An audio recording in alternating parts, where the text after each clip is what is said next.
आऊदु बिल्लाहि मिनश शैतानिर रजीम बिस्मिल्लाहिर रहमानिर रहीम। यह कहानी 300 ऐसे जांबाज सहाबा रजी अल्लाहु अन्हुम की है जो भूख से पूरी तरह बेहाल हो चुके थे। भूख के मारे उनके होंठ सूख चुके थे और पेड़ों के पत्ते चबा चबा कर उनके मुंह में जख्म हो गए थे। उन्हें अपनी मौत बिल्कुल करीब महसूस हो रही थी। लेकिन फिर एक ऐसा वाकया पेश आया जिसने सब कुछ बदल कर रख दिया।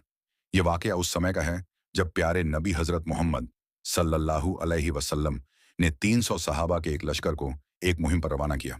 इस लश्कर के अमीर हजरत अबू उबैदा बिन अल जर्राह रजी अल्लाहु अन्हु थे। सफर बहुत लंबा था और उनके पास जो खाने पीने का राशन था वह धीरे धीरे खत्म होने लगा। शुरुआत में हालात ऐसे थे कि हर सहाबी को पूरे दिन में सिर्फ एक खजूर मिलती थी जिसे वे चूस लेते और पानी पीकर गुजारा करते थे। फिर एक वक्त ऐसा भी आया कि वह खजूर भी खत्म हो गई। भूख ने इतनी शिद्दत इख्तियार कर ली कि सहाबा ने पेड़ों के पत्ते और झाड़ियां तोड़कर खाना शुरू कर दिया।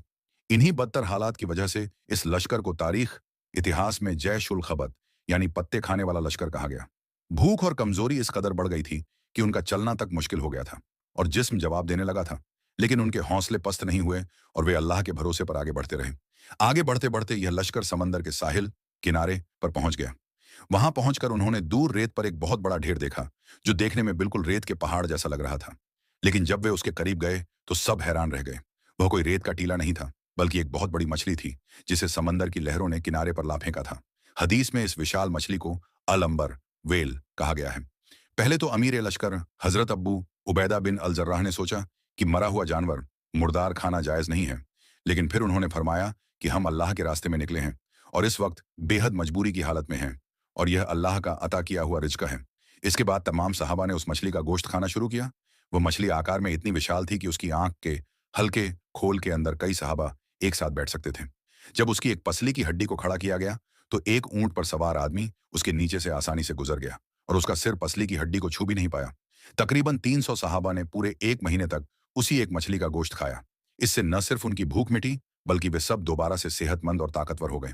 जब यह काफिला अपना सफर मुकम्मल करके वापस मदीना पहुंचा और अल्लाह के रसूल हजरत मोहम्मद सल्लल्लाहु अलैहि वसल्लम को यह पूरा वाकया सुनाया तो आप सल्लल्लाहु अलैहि वसल्लम ने फरमाया, ये वो रिज्क था जो अल्लाह ने खास तौर पर तुम्हारे लिए समंदर से निकाला था। फिर आप सल्लल्लाहु अलैहि वसल्लम ने पूछा, क्या उस गोश्त में से कुछ बाकी बचा है? सहाबा ने जब बचा हुआ गोश्त पेश किया तो आप सल्लल्लाहु अलैहि वसल्लम ने भी उसे बतौर तबर्रुक खाया।